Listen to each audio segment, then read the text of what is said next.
I was floating like a boat down the glorious river Danube. I had passed Slovakia, Hungary, Croatia, and Serbia. During that travel of mine, I lost hope that I would find an adventure, that I would be real again, not just an ordinary fruit. I was alone, and nobody wanted me. Many people saw me, but none of them wanted to take me and make me their apple. How naive I was. But suddenly someone heard my wish. It was like God blessed me, and I found myself between another two countries, Bulgaria and Romania. All of a sudden, I felt pain. I was hit by a fishing boat. When a few minutes later I opened my eyes, I realized I wasn't in the river, but in the small and warm hands of a child. I was held by a 12-year-old boy who was fishing with his granddad. He was looking at me, playing it with me, dropping me in the water and then taking me out of it again and again, smiling complacently. Then he put me on the wooden plank behind his grandfather, went to him and started asking questions. The author was thin, wizened man, marked by the tough life with deep wrinkles all over his face. But that was not what impressed me in him. What bred my admiration for him was his attitude towards the kid. The boy was constantly jumping in the boat, throwing stones in the water, scaring the fish in the river, leaving his granddad's hook empty. But he told him nothing, he wasn't making a big deal of it. I told myself, what kind of a person is this? Why isn't he telling him to stop? Why isn't he yelling at the boy? All of a sudden, the old man put away his fishing rod, turned to the child, took him by the hand, and asked him to sit beside him. The kid took me again in his hands and settled near his grandpa. He looked at him with his big eyes, full of curiosity and eagerness for the tale to begin. Georgi, that was the old man's name, was about to tell Stefan, his grandson, an awesome story. A story which really amazed me. It was the story of Hristo Botev's life, how he heroically stepped on the Danube's bank at Kozloduy, and how he fought for the freedom of his country. And then I realized it was Bulgaria where I was. While Georgi was talking about Botev, his look changed completely. He wasn't that old drinking man anymore. He looked somehow younger, much happier and elated, as if the story gave him hope. In the beginning, I was really surprised by the old man's behavior and by the interest little Stefan showed towards the story. But when I listened carefully, I found out why Georgi was so enthusiastic and Stefan was so intrigued. Georgi was talking about Hristo Botev and the ship Radetzky. During the 19th century, Botev and his detachment captured the ship and bravely rushed to Bulgaria, where their brothers in faith were expecting them to start together along the tough road of the Bulgarian liberation from the Ottoman rule. The story continued with Botev and his bands getting off the ship on the riverbank near Kozloduy. What impressed me was that he kissed the ground when he stepped on it. He loved his country and was enormously glad that he was home again. He didn't manage to achieve his heroic goal, as he found his death in the mountain near the town of Vratsa. At the end of the story, the kid stood on holding me tight in his hands and said, "I will like Botev." When he heard these words, the old man smiled and explained to little Stefan that no one could possibly be like him, but everyone should try to keep his ideal, to stand his ground and sacrifice something precious for his idea. Nevertheless, Stefan started again in a loud voice which could probably be heard in Austria. "I will like Botev, Grandpa, I promise." When he finished his story, the old man started throwing to the bank and Stefan started playing with me. Even more, he was talking to me. He could understand me so well. 10 minutes after that, we reached the town of Kozloduy, where Georgi lived.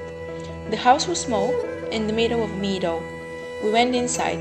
It wasn't luxurious in there, but I felt warm, which wasn't coming from the fireplace that was burning so cozily. The warmth was coming from the hospitality of the old man and the smile of his grandson.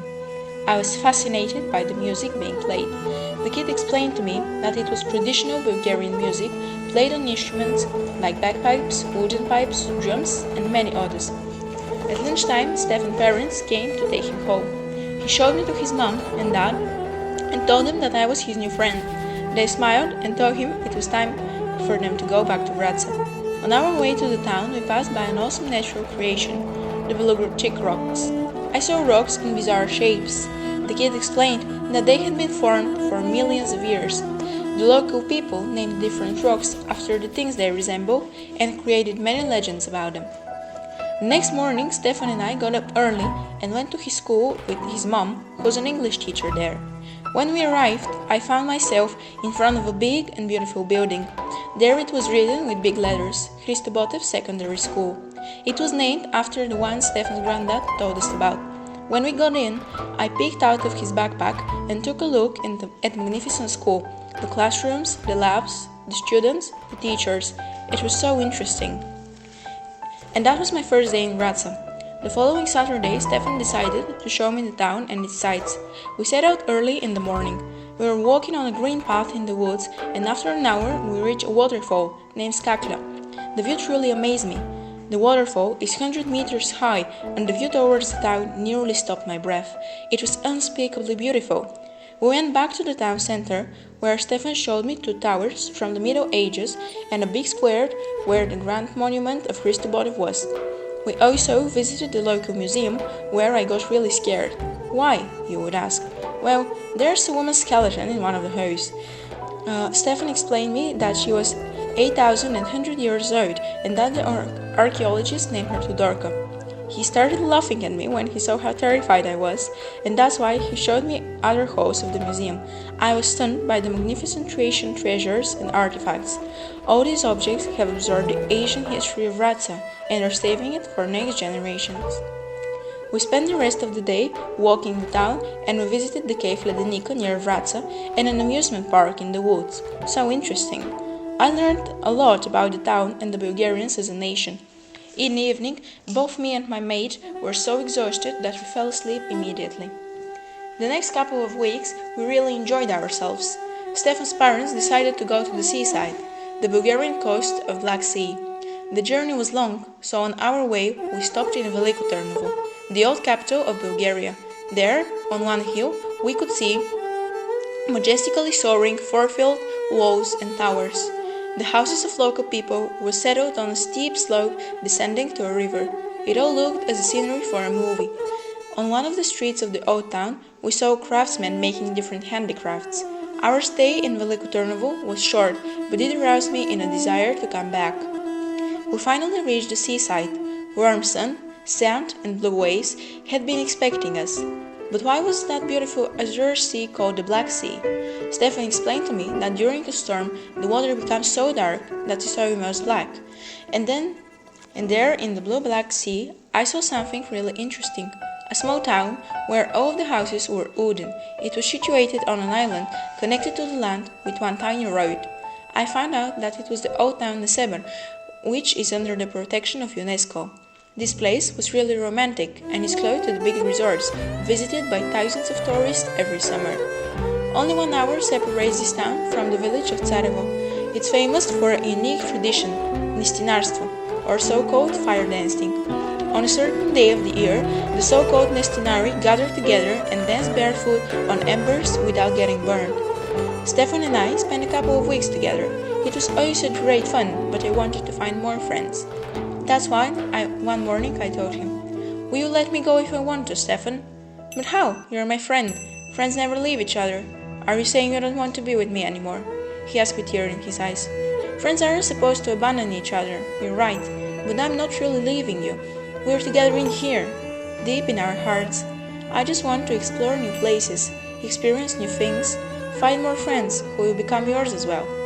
Stefan got really sad, but he eventually agreed with me. "You're right, Happy. You should go." "I'm sorry. Go. Find other friends." I thanked him, and then he revealed me his plan. "My father is going on a conference to Cyprus next week. I'm going to put you in his luggage, and when you get there, find new friends." "You got it," I said. So 2 days after that, Stefan and I said goodbye, but just for a while. I sat comfortably in his dad's luggage, and I was looking forward to arriving in Cyprus and finding new mates as the one in Austria and Bulgaria. We're all going to become friends, as we are Europe's children.